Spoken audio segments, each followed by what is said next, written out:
Hello everyone. Welcome to the daily biology classes. My name is Harith Zahidi and today we are going to discuss transportation.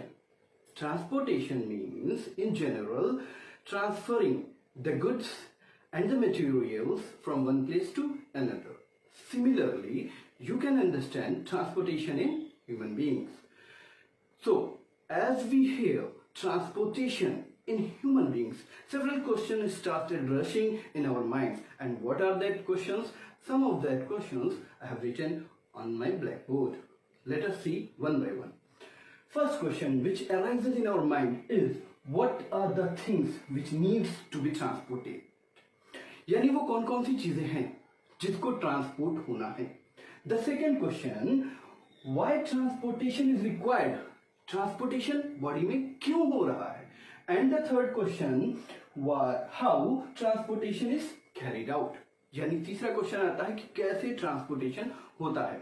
To understand this we have to start from the very beginning of my lecture in which I have explained the absorption of food materials from the small intestine and the absorption of oxygen from the lungs. Yes, देखिए क्या है कि जो food हमने digest किया था और जो एब्जॉर्ब हुआ था, हमने आपको बताया था कि वो food each and every cell तक जाएगा. ओके, एंड जो हमने ऑक्सीजन एब्जॉर्ब किया था वो भी बॉडी के ईच एंड एवरी सेल तक जाएगा. क्या है कि हमारी बॉडी जो है वो एक मल्टी सेल्यूलर बॉडी है and in our body oxygen and food is required. ठीक है, तो दो चीज, पहले क्वेश्चन का आंसर हमें मिल गया कि क्या ट्रांसपोर्ट होना है, फूड मटेरियल्स ट्रांसपोर्ट होने हैं हमारे बॉडी में, और क्या ट्रांसपोर्ट होना है हमारी बॉडी में, और ऑक्सीजन ट्रांसपोर्ट होना है. इसी के साथ साथ जो बाई प्रोडक्ट्स बनते हैं बॉडी के अंदर बनते हैं बाई प्रोडक्ट्स, उसको बॉडी से निकालना भी है. तो उसको भी from all the body cells to the lungs and from the lungs out in the environment हमें भेजना है, तो वो भी ट्रांसपोर्ट करना है. ठीक है, तो तीन चीजें आपको पता चल गई क्या क्या चीज ट्रांसपोर्ट होनी है. Food materials, oxygen and carbon dioxide.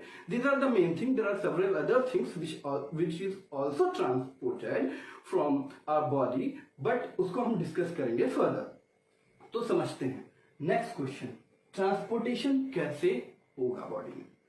ठीक है, यानी कि ये फूड मटेरियल्स कैसे जाएगा, इसके लिए हमें कोई ना कोई एक मीडियम चाहिए जिसके थ्रू ट्रांसपोर्ट होगा फूड मटेरियल्स हमारे पूरे बॉडी सेल्स तक. तो वो मटेरियल मीडियम क्या है. So this is transported through a well organized cardiovascular system. Cardiovascular system के थ्रू ये सारा चीज throughout the body transport होगा. ठीक है, आइए देखते हैं कि कैसे होगा. ठीक है, अब यहां पे है how the transportation is carried out. इस पे हम डिस्कस कर रहे हैं.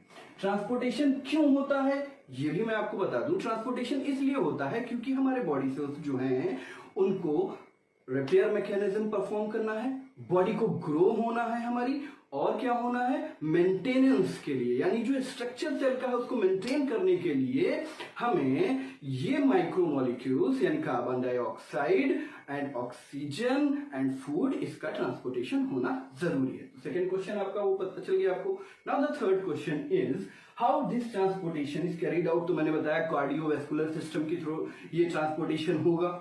ठीक है, तो कैसे होगा. एक्चुअली इसके लिए हमें जरूरत पड़ेगी एक पंप की जो कि पुश करे. किस चीज को पुश करेगा, ब्लड को. Yes, blood and the heart perform the function of this transportation. Okay, now blood तो लेके जाता है, ऑक्सीजन को लेके जाता है, डिजोल्व फूड को लेके जाता है, कार्बन डाइऑक्साइड को लेके जाता है, लेकिन ये ब्लड रेगुलेट कैसे होता है बॉडी के अंदर. Yes, the human heart perform the main function. तो ये जो चौथी हेडिंग है, human heart and structure and function, कि ह्यूमन हार्ट कैसा होता है. तो first of all I like to tell you that human heart have 4 chamber. कितने, 4 चैम्बर होते हैं. Okay, right atrium, right ventricle, left atrium and left ventricle. Right और left part में ह्यूमन का हार्ट डिवाइड होता है, और राइट में 2 पोर्शन होते हैं, 2 चैम्बर्स होते हैं, और लेफ्ट में भी 2 चैम्बर्स होते हैं। जो ऊपर के चैम्बर्स होते हैं उसको हम आर्ट्रियम्स कहते हैं, और जो नीचे के चैम्बर होते हैं उसको हम वेंट्रिकल्स कहते हैं। Right atrium right ventricle, left atrium left ventricle. बीच में जो वॉल डिवाइड करती है हार्ट को उसको हम सेप्टम कहते हैं। And yes, our heart is made up of cardiac muscles. Cardiac muscles क्यों, यहाँ पे मसल्स का जिक्र क्यों आ गया? यहाँ पे मसल्स का जिक्र इसलिए आया क्योंकि ये मसल्स एक खास टाइप की मसल्स होती हैं which never get tired through out your life. यानी कभी भी पूरी लाइफ में हार्ट आपका पंप करता रहता है, थकता नहीं है। हार्ट थक जाएगा तो आदमी, समझ रहे हैं ना? ठीक है, तो स्ट्रक्चर के लिए 4 चैम्बर हार्ट होता है। It is situated in the upper abdominal part and right in between the, ये आपको दिख रहा है ना, ये मेरी टाई दिख रही है, यहाँ पे एक्चुअली क्या होता है, हार्ट लेफ्ट साइड में नहीं होता है, लेकिन हाँ ज्यादा पोर्शन लेफ्ट साइड में होता है, थोड़ा सा पोर्शन राइट साइड में होता है। यानी अगर हम रेशियो डिवाइड करें तो 60 to 65% आपका लेफ्ट साइड में लीन होगा और आपका राइट साइड में बाकी का पोर्शन होगा। ठीक है, तो हार्ट कैसे बना है? कार्डियक मसल्स से बना है। 4 चैम्बर्ड हार्ट है और कभी थकती नहीं। कार्डियक मसल्स का ये फंक्शन होता है। And this heart is connected with arteries and veins. ये 2 मेन इंपॉर्टेंट थिंग्स हैं, ये 2 मेन चीजें हैं, इसको भी आपको थोड़ा सा समझना पड़ेगा। तो human heart as a pump, ये पंप करता रहता है तो ब्लड सर्कुलेट होता रहता है थ्रू आउट द बॉडी।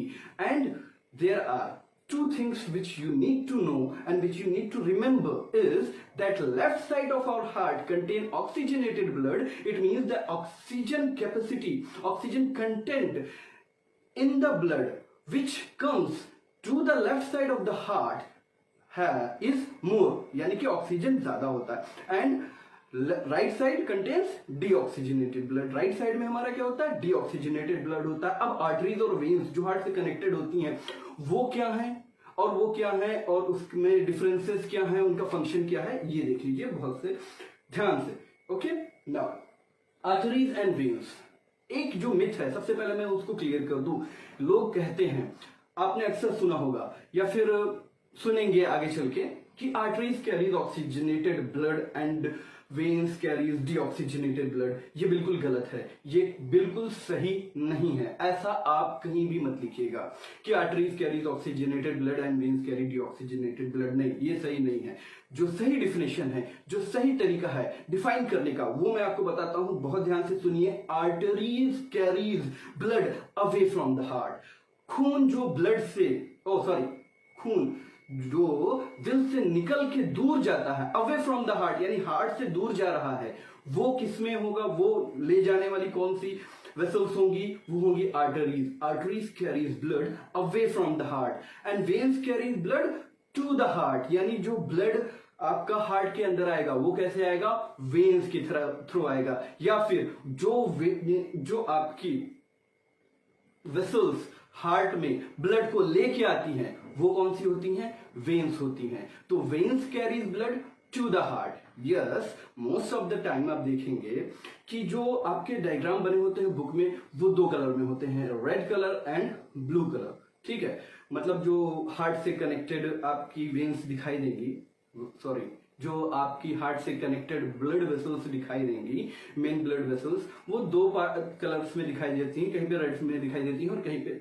उसमें भी थोड़े से ब्लू भी दिखाई देते हैं। वो इसलिए क्योंकि the oxygen content of the blood which is in the arteries is more and the oxygen content in the veins is less. Okay, मतलब जो ऑक्सीजन का मात्रा है कहां पे? ब्लड में। कौन से ब्लड में? जो ब्लड आपके आर्टरीज में है वो ज्यादा होता है। और अगर आप इस ब्लड को बाहर भी निकाल के देखेंगे आर्टरीज के और वेन्स के, यस, तो आपको थोड़ा सा रेडिश कलर दिखाई देगा आर्टरीज के ब्लड का, और हल्का सा डार्क कलर होता है आपका वेन्स में जो ब्लड्स होते हैं। तो 2 चीज आप पहले याद कर लीजिए कि arteries carries blood away from the heart and veins carries blood to the heart. ये आपका दूसरी चीज है। आपको जो मैं बताऊं वो ये है कि arteries are thick walled and veins are thin walled. ऐसा क्यों होता है? Because away from the heart it means that ये पूरे बॉडी में सर्कुलेट होगा blood, away from the heart, heart से दूर जा रहा ब्लड में पूरे बॉडी में सर्कुलेट होगा तो वो तेज से पंप होता है. तो to handle that pressure arteries are thick walled and veins में जो ब्लड होता है उसमें इतना ज्यादा तेज पंप नहीं होना है, सिर्फ हार्ट से लंग तक जाना हो, हार्ट से लंग्स की डिस्टेंस बहुत ज्यादा नहीं होती है, इसलिए वो थिन वॉल्ड होती हैं.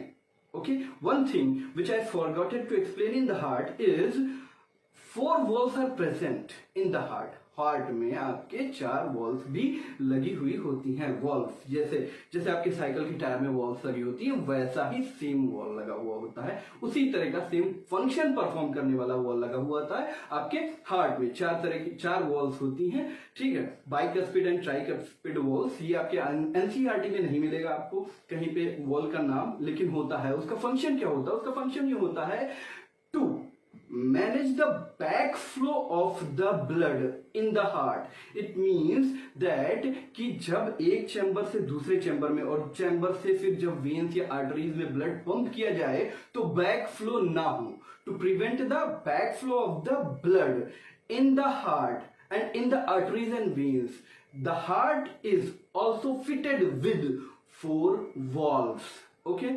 जब आप डायग्राम देखेंगे अपनी बुक में तो बुक में आप देखेंगे तो वहां पे वो मेंशन की हुई वॉल्स आपको बिल्कुल दिखाई दे जाएंगी.